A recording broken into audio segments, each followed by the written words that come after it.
at the Institute of Information Science and Technologies of the Italian National Research Council. And in particular, I'm a member of the Digital Humanities group of the Artificial Intelligence for Media and Humanities Laboratory. My research field of interest are the semantic web in general, and in particular formal models for representing textual knowledge with a special focus on narratives. Today I'm going to present research in which I'm involved with other CNR researchers about the creation and visualization of semantic story maps. The idea is to use story maps to narrate stories. So the narrative is the focus and the key concept of this research. At the beginning of our research, we studied narratives from a psychological point of view. In this literature, a narrative is defined as a production of imaginative projects and experiences shown in movement and vocal expression. And also as a conceptual basis of collective human understanding. It is also defined as a means to make sense of reality by structuring events into narratives, and a means used by scientific communities to create shared meanings.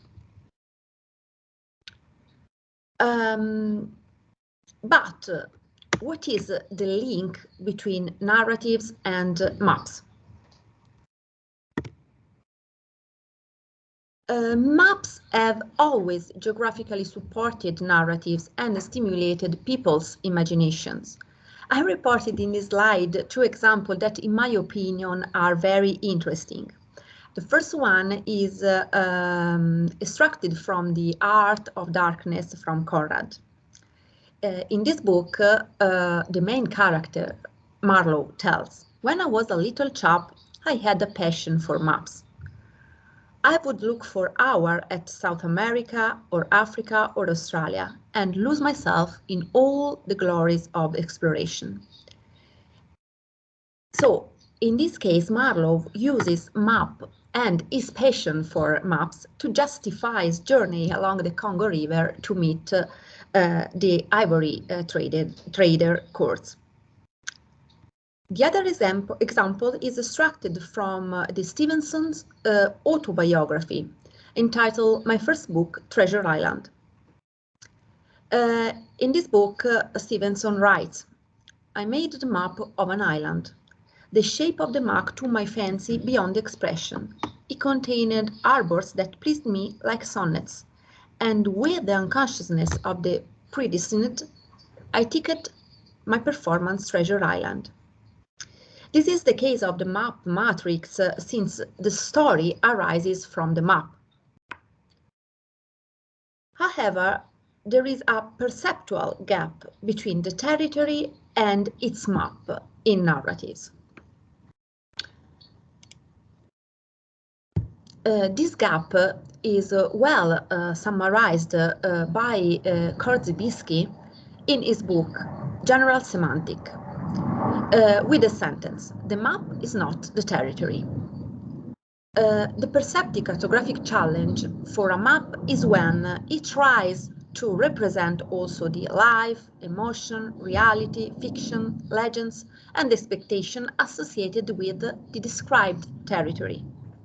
So, our question was, how can we meet the challenge?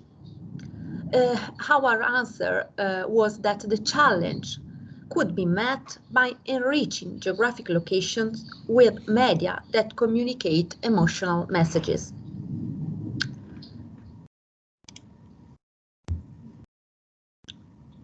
So, maps alone represent the spatio-temporal structure of a story. that is, they represent the geography of a territory and the relationship between places, but should be enriched with oral written events or digital audio-video material to describe the overall territorial complexity. And to overcome this gap between the map and the territory, we found as a solution the use of story maps. Story maps are computer science realization of narratives based on maps. There are online interactive maps enriched with text, picture, video, images, data, and other multimedia information, whose aim is to tell a story over a territory.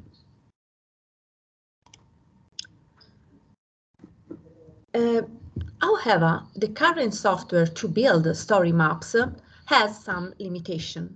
The three main limitations are reported in this slide. The first one is that the software is commercial. The second one is that the stories created using this software are independent from one another, and it's not possible to interlink stories sharing the same topics. So,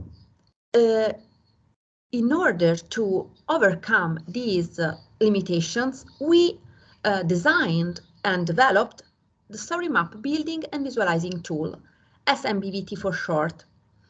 This tool is open source, free to use, and open science compliant. It automatically builds up a user shared knowledge base that interconnects all stories and uses link and open data paradigm to publish stories. SMBVT uses also Wikidata as external reference knowledge base, and the knowledge base created using SMBVT is modeled on the basis of the narrative ontology. Okay, the narrative ontology is an ontology that our CNR group created during the last few years. And in the narrative ontology, narratives is defined as a composition of events with a possibly associated text or multimedia object that are linked to the digital object of the existing digital libraries and are endowed with a set of semantic relations connecting this event into a meaningful semantic network. So, the first step to create our narrative ontologies is defining a conceptualization of the domain of interest. And we derived this conceptualization from the narratology literature and artificial intelligence literature. About narratology literature, we started to study the definition given by Aristotle in the book Poetics, and then we studied Russian formalists, and finally the computational narratology that studies narratives from a computational perspectives and develops narratological models. Regarding the artificial intelligence literature, we studied in particular the event calculus theory. Event calculus is a logical language for representing and reasoning about events and their effects. So, in our conceptualization, a narrative consists of three main elements. The first one is the fabula. The fabula is the story itself, as the events happened in chronological order. Then we have narrations, one or more expression, each in its own language and medium, which narrate the fabula.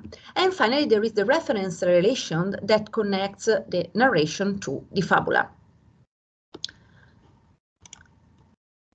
Once the conceptualization was created, we gave a logic specification of this conceptualization using the first order logic. And first of all, we defined a list of unary predicate symbols that represent the categories of our conceptualization. And then we defined a list of binary predicate symbols that represent the relationships between categories.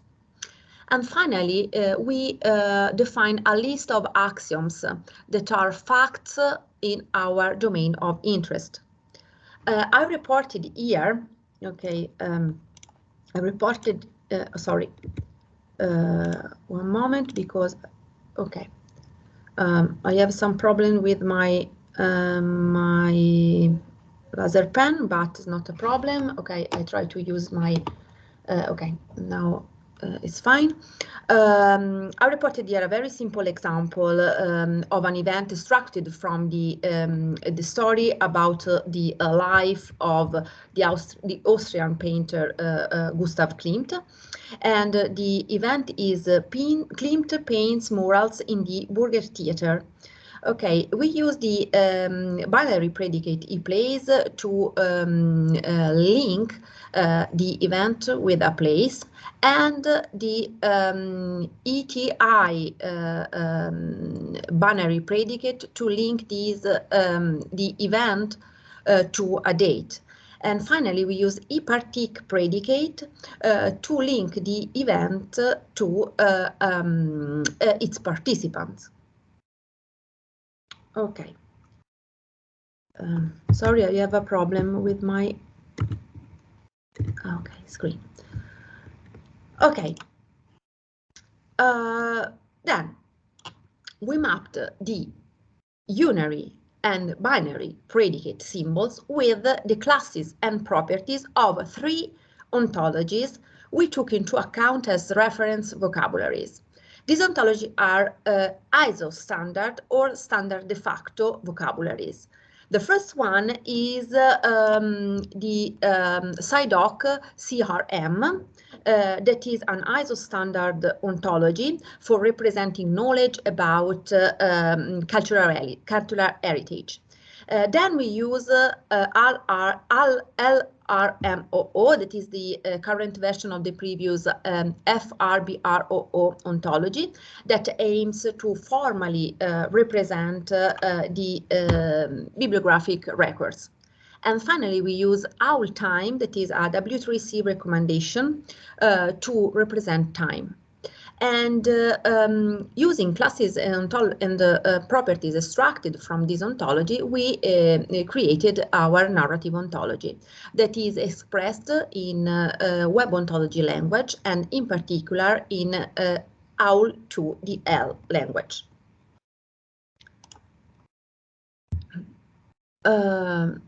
An evaluation of the ontology was performed in the project I reported on this slide. The first one is the Moving European project that aims to define a European policy to support the resilience of mountain value chains to climate change. Then we have two other projects, MINGEI, finished in 2021, and CRAEFT, that is just started. These two projects are about the preservation and representation of tangible and intangible aspects of craft as cultural heritage. And finally, the Italian national project IMAGO, that aims to formally represent, collect and access knowledge about geographical medieval manuscripts. On the basis of our narrative ontology, we created our SMBVT. So the tool has two interfaces, a building interface and a visualizing interface. In the building interface, once the user has chosen the subject of the story, the tool retrieves and assigns E-RIHS to the instances of the classes using Wikidata as source. Furthermore, the instances are automatically organized in the classes of the narrative ontology, and the user can also introduce new entities not present in Wikidata.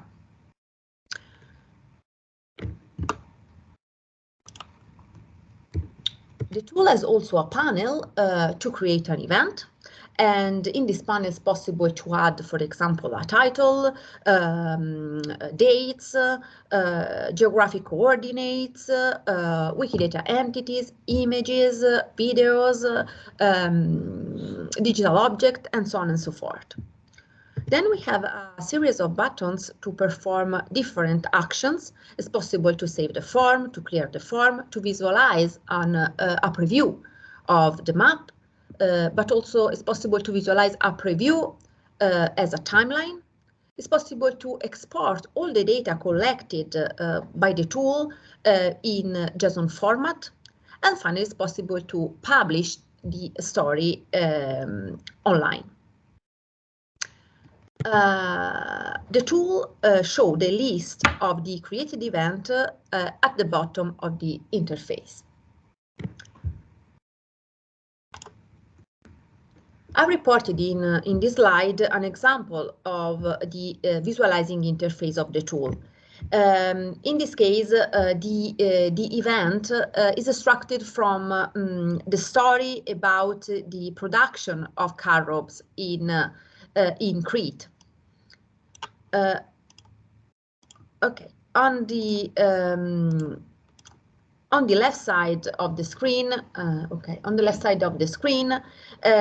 you can see a map with several pins that represent the events. The current event is highlighted in red, and on the other side you can see, in this case, an image, a title, a textual description, entities, and a digital object that represent and describe the current event. We carried out a first assessment of the tool last year using a questionnaire, and we collected the answers from 5 users for the building interface and of 38 users for the visualizing interface. And the suggestions and comments we collected were very useful to point out some limitation of the tool and to overcome them. Currently, we have 28 users for the building interface and about 60 users for the visualizing interface. Our tool, SMBVT, is among the winner of Digital Humanities Award 2022, and in the category Best Tool or Suite of Tool. And the Digital Humanities Award is an annual international initiative whose a scientific committee selects upon notification by the community of scholars and practitioners in digital humanities a series of projects and initiatives that combine the digital with the humanities. And the project nominated in various categories are then awarded based on the votes casted by the community. So we are the winner of this category, Best Tool or Suite of Tools. Once the SMBVT was developed, we thought to enhance the creation of story maps, developing a workflow that allows producing story maps from textual documents in a completely automatic way, using SMBVT as a module of this workflow. As use case, we use the data collected within the moving project, so the data is territory data. So our workflow takes as input a textual description of 454 territory data collected in an Excel file and produces as output the same number of interactive story maps organized into geolocalized events and a knowledge base collecting all the Excel data published as linked open data. Our workflow has 5 modules. The first one is the data preparation. Then we have the story structure building module, the story map creation module, the story map review and querying, and finally an evaluation methodology. Let's see the first module, data preparation. Okay, the data associated with each European territory can be distinguished in the Excel file into 3 categories that are textual description of the territory's natural characteristics, that are quantitative description of the territories in terms of geography, population, income and gross value added, employment, and so on and so forth. And then we have key attributes of the regional products and value chains. So we preprocessed all this data and we obtained one new textual document, in this case in CSV format, for each territory. So we organized this CSV by describing one story event in each row. So each row reports a title of the event, a description of the event that is produced by assembling multiple fields of territory Excel record, and the barycenter of the local administrative unit of the territory, and one representative image. So these new documents were passed to our workflow as input data. The second module is the story structure building module, and this module creates a structured story by processing the text plane of the input CSV rows that are events. First of all, we use the NLP Hub. NLP Hub is a distributed cloud computing system that combines the outputs of different state-of-the-art text mining processes hosted by the D4Science infrastructure. D4Science infrastructure is an infrastructure developed by our CNR Institute. And we use an NLP Hub to automatically extract named entities from the story titles and the event descriptions. Then we use Wikidata services, and in particular the Sparkle endpoint of Wikidata, to retrieve for each extracted name entity the corresponding Wikidata IRI, and for location the geographic coordinates. Finally, we developed a decision algorithm to assign the coordinates to the extracted location of each event. Our module realizes this operation by selecting for each event the event entity coordinates that are unique in the entire narratives or at the lowest occurrence frequency. When a location is not found in an event, the barycenter of the local administrative unit is reported. Okay, then we have the story map creation module. In this module, each story structured file is post-processed. So in the text, all acronyms are expanded through a reference domain-specific dictionary, and images are linked to the events if referred in the original input text. Then the event sequence with all associated entities and images is described in a JSON format according to the schema using by the SMBVT. And we developed an algorithm to store the JSON file on a Postgres JSON database. And finally, we developed a Java triplifier software that translates the JSON document into a web ontology language graph.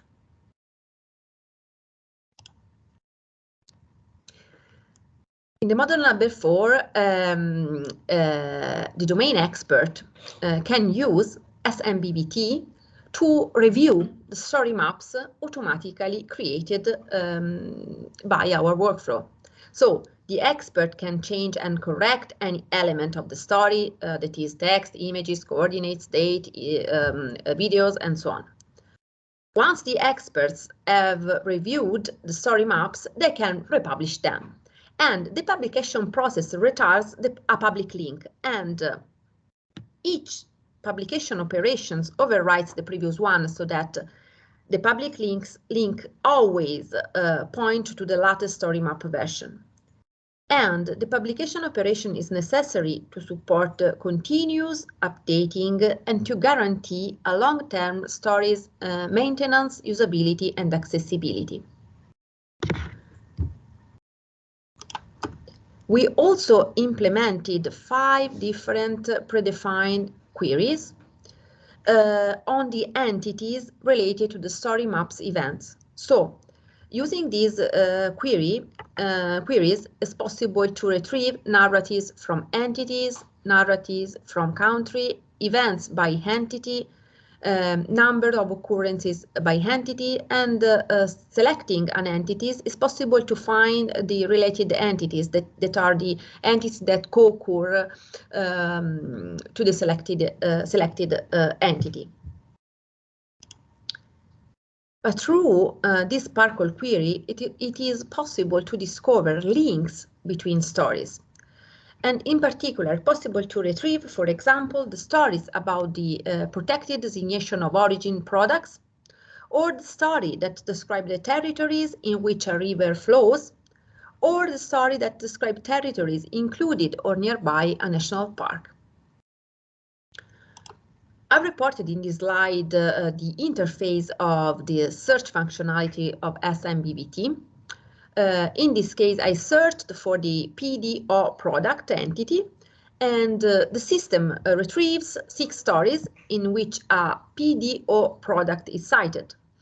For example, the first one is the Trento DOC wine value chain. Then we have the Corsican chestnut flower value chain, the Cordillera Central Serra de Estrella PDO cheese, Dinaric Mountain Siniaca lamb, the Serra Morea Yamon Iberico value chains, and finally the Jura Tête de Moine cheese value chain.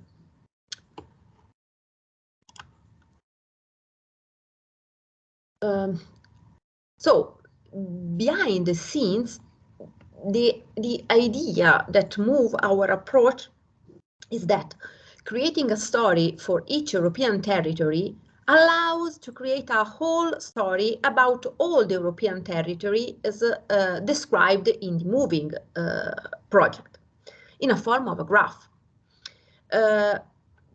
This allows to identify common knowledge among different stories, but also to find out,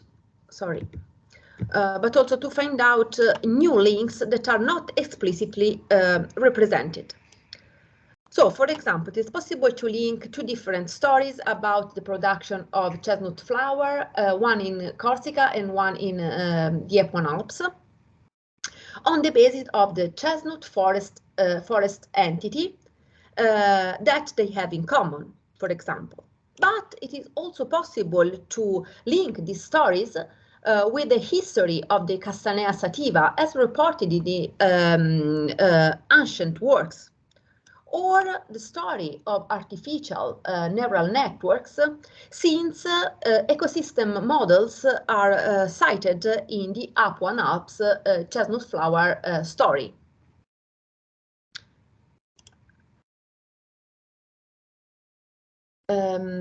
We are currently working to assess the created story maps and the related knowledge base, and we are performing an evaluation of a subset of the story maps by experts through a questionnaire.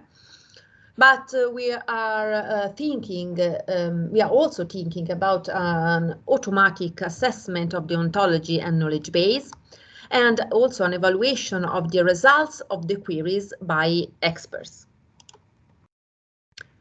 So our workflow to create semantic story map from textual document uses different technologies. We developed a artificial intelligence algorithm to assemble a logically ordered sequence of enriched story maps events, starting from the text, including the Excel file. Then we use natural language processing techniques to extract key concepts that are entity and geospatial coordinates associated with the territory, and map them with the corresponding Wikidata entities. We developed a mapping algorithm to automatically create and publish online the story maps, and semantic web technologies to produce a linked open data knowledge base for event exploration and inter-story correlation analysis. And finally, we adopted an open science-oriented methodology to publish all processes and data. Okay, using our workflow, we were able to automatically create the story maps for the 454 territories described in the moving project in our source Excel file. Okay, I reported here a link that allows to explore our story maps, and I try to share with you this web page. One moment, because I have to share another windows. Okay. Okay. This is our map. And the story are represented as pins on a map. Zooming in on the map, it is possible to access and visualize any story map. Let's see, for example, the story nearby Madrid. And okay, there are 4 stories represented by 4 pins. And I can choose, for example, by the letter BR story, and clicking on this link is possible to access the story map that was automatically created. And you can see that we have the pins on the map representing the events of the story, and the current event is highlighted in red, and we have a description, a representation of this event.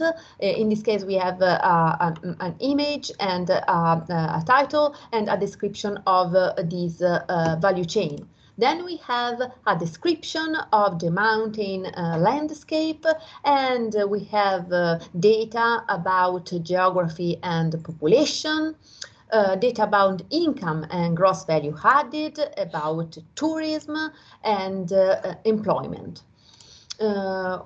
We also have a description about interest on this value chain and the challenges of this production, the innovation of this production, and finally concluding remarks. So we created this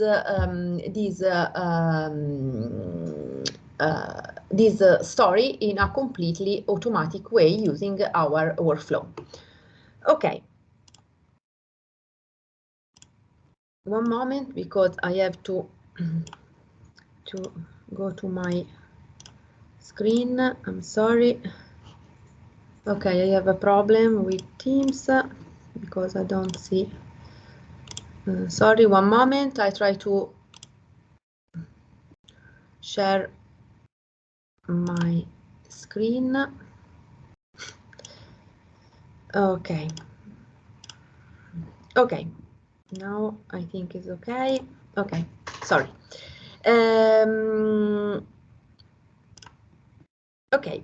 I have just shown you the story maps we created within the moving project, but we used the same workflow to create story maps in different scientific domains. So we collaborate with the University of Pisa, and in particular with the Department of Agricultural Economics, to create a story maps with rich and significant content about the production of chestnut flower in the northern Apennines in Italy.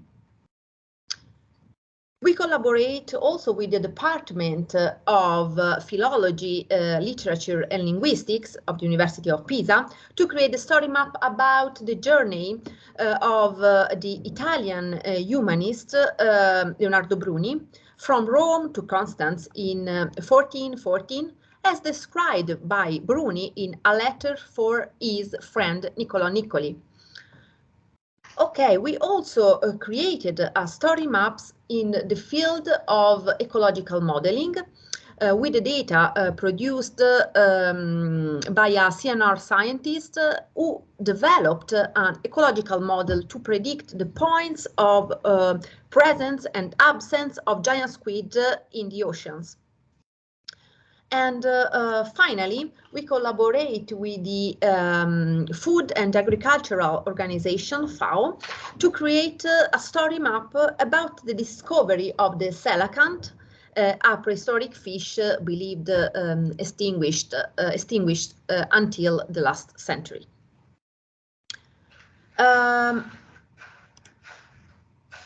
Okay, I'm now approaching to the end of my presentation, and thus the question is why using our workflow to create semantic story maps. I try in my slide to give some answers. The first one is to visualize unstructured textual data in a more suitable and user-friendly way as story maps are, but also to overcome the gap between the map and the territory in narratives, to automatically create a knowledge base of the data collected across the story and published this knowledge base as linked open data, and to discover intercorrelation among different stories.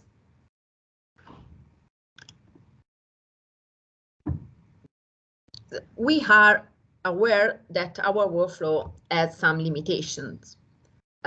In my opinion, the main limitation of our workflow is that it takes as input an unstructured file, that is a CSV file or an Excel file. We are also aware that this type of files are frequently used by different scientific community to store knowledge, for example, by agricultural economists, human scholars, or biologists. But we would like to enhance our workflow, taking as input plain text. So, as future experiment, we plan to study existing systems that perform similar tasks that can be integrated with our workflow. For example, we find the tool called Narrarchivio that automatically creates storylines from text. So our question is, can we also create story map from text, and can we integrate this software in our workflow?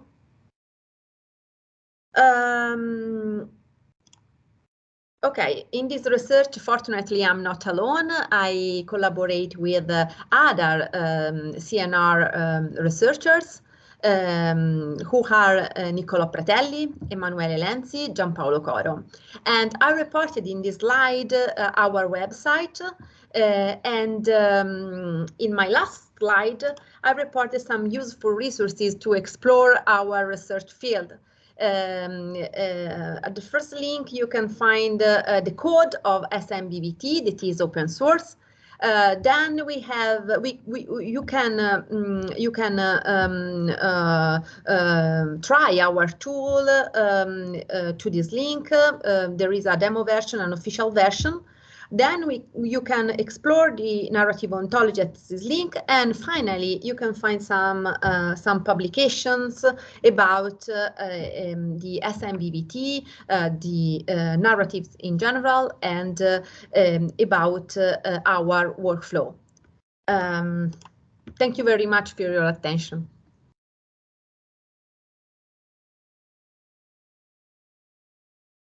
Thank you very much. Okay.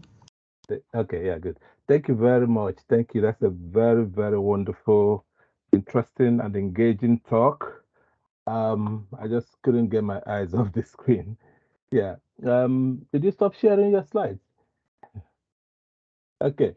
Anyway, yeah. This is the time for questions. we have enough time for a few questions. So if you do have a question, please kindly put it forward. Okay, Patricia? Thank you. Thanks, Ignatius. Thank you very much for your presentation, Valentina. That was wonderful.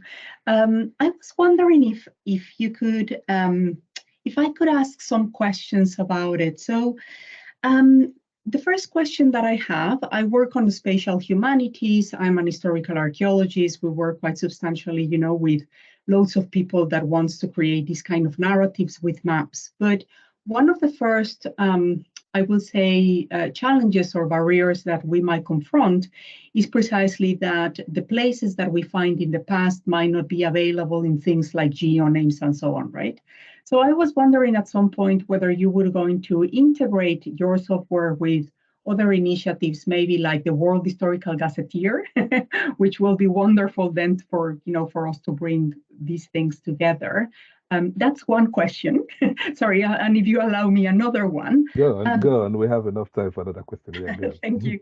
I was wondering, I mean, obviously, this step of truly using link open data, right, to connect all this kind of information is very welcome. I understand why you won the DH, you know, prize, precisely because, you know, this is bringing something that the community has been expecting for a very long time. But I still see a barrier on that, and that is, for instance, that you as computer scientists can perfectly fine probably use, you know, Sparkle and all other sorts of, you know, query sets, right? But I think one of the main problems that we confront with humanists in general is that we tend to have lower levels of digital literacy, right? So if you ask a humanist to do a Sparkle query, it will become something that, you know, is too convoluted, too impossible, and therefore a barrier.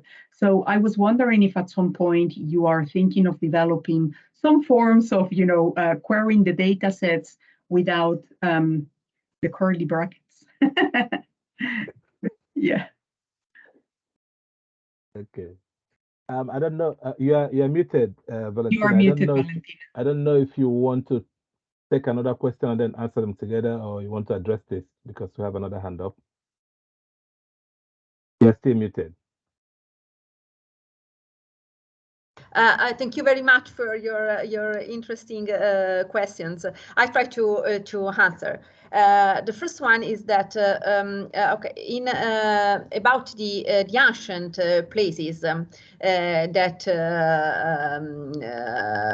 to represent ancient places. So in one of the project I mentioned in my presentation, IMAGO project, that is an Italian national project, we try to represent the toponyms cited by Dante Alighieri in his works, in Latin works. So in this case, we developed an ontology, so a formal model to represent this kind of knowledge. And to link the current places to ancient places, we used to report in our ontology, so in the instances of our classes, the places reported in the Pleiades gazetteers. So we have at the same time the current location, the current place, representing using, for example, in our case, Wikidata IRI, that clicking on this link is possible to access the description of the places on Wikidata, but at the same time it's possible to access the description reported for this place in Pleiades. So we try to find a solution to this problem in this way in the IMAGO project, for example. For the other question, that is okay, the problem, the problem that humanists that can have to, for example, query a knowledge base using technical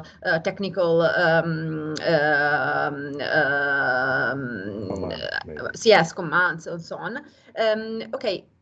For example, also in the moving project, in our workflow that I have just presented, we created predefined queries that allows to retrieve knowledge. So we collected the requirements of the moving communities in this case, the moving community in this case, and we created predefined queries. So the user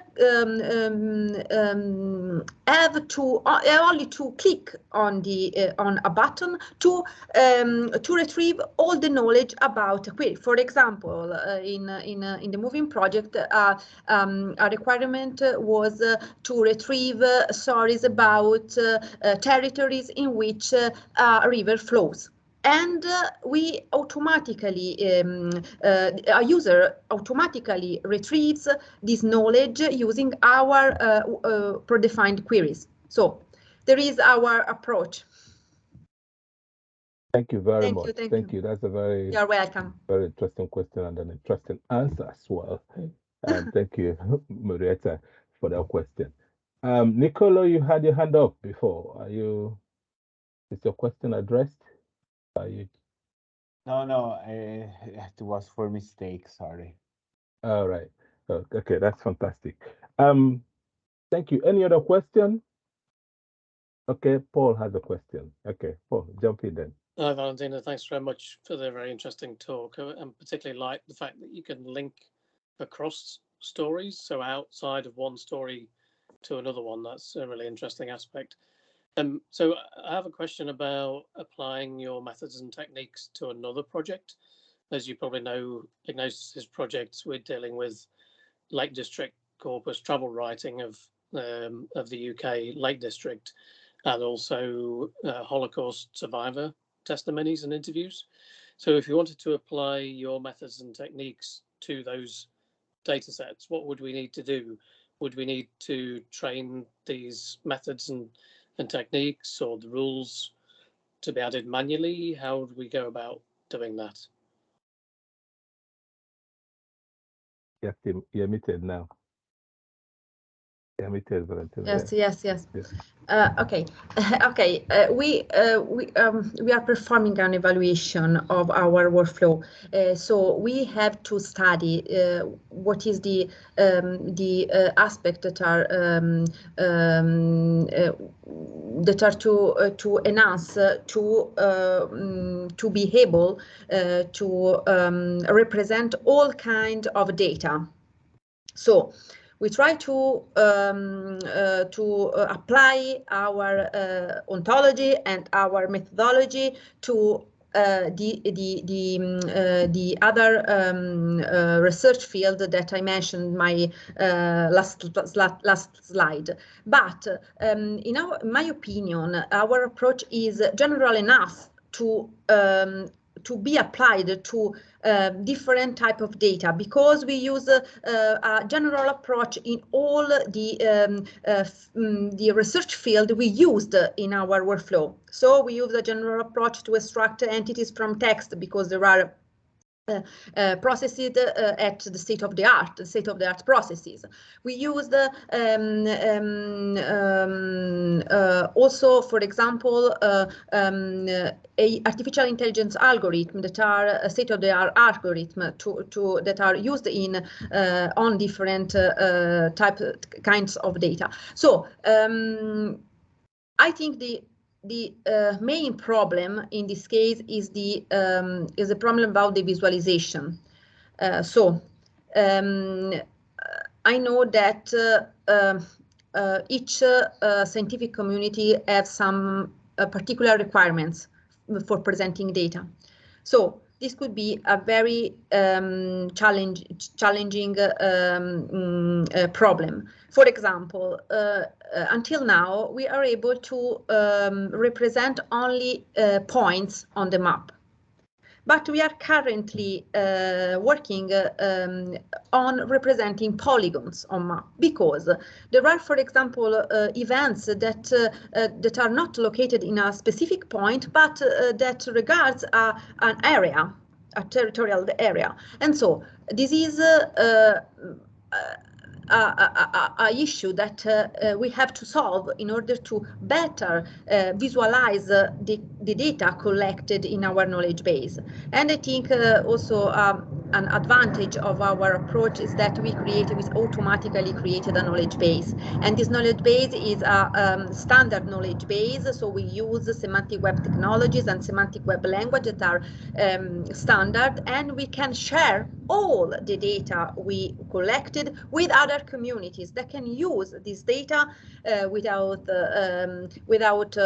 freely, and they don't have problem to access this data because there is no schema that they have to follow to access the data, but there is only a graph that is very simple to access knowledge. Yeah.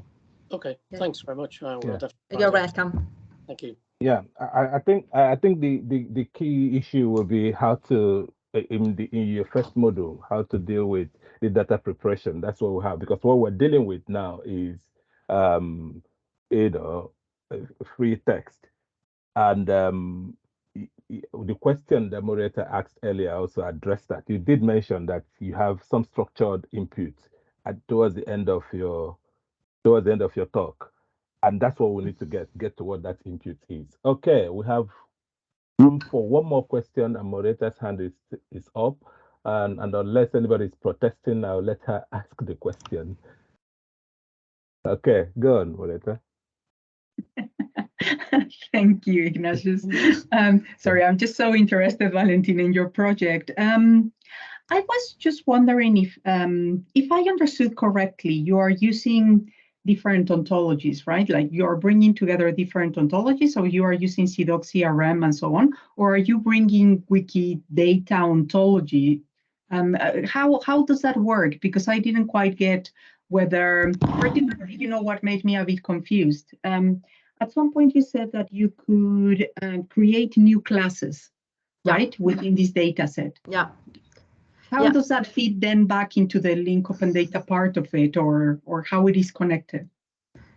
Okay, we use three reference ontologies, okay, that are standard, okay, but and we use these classes and properties that are relationships defined in these vocabularies. But for our representational aims, we had to add some other classes, for example, or some other ontology. So we define these classes or properties as a subclass or a subproperty of the standard ontology. So we are compliant with these ontologies because we follow, for example, the rules about the domain and range of a property, for example, or the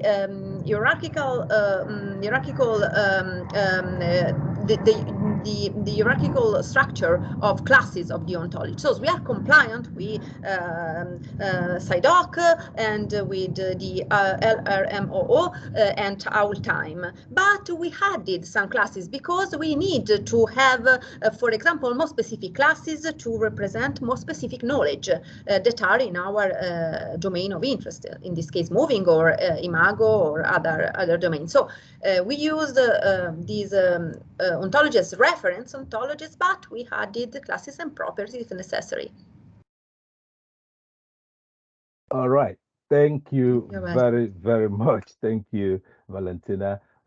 We are getting to the end of the session. And just before we finish, I want to announce that our next talk will be on the 11th of May by Professor Pablo Guevas on the computational interpretation of embedded narrative discourse. Very interesting topic as well, and I will be advertising that on our different channels. Thank you very much. Another round of applause for Valentina for a very wonderful and engaging and interesting talk. Can we have your slide as well, because the recording will be on YouTube soon, but can we have your slide as well? Yes, sure. Okay. Yeah. All right. So for those that miss it, so that they can catch up on what some of the things you said. I have so many questions listed here, but unfortunately we've run out of time. But I'll engage with you personally. Okay. Thank you very much, Ignatius, for the invitation and to all for the attention. Thank you. Thank you so much for coming. All right, everyone. Thank you. Have a nice day. Bye. Thank you. Bye. Bye. Bye.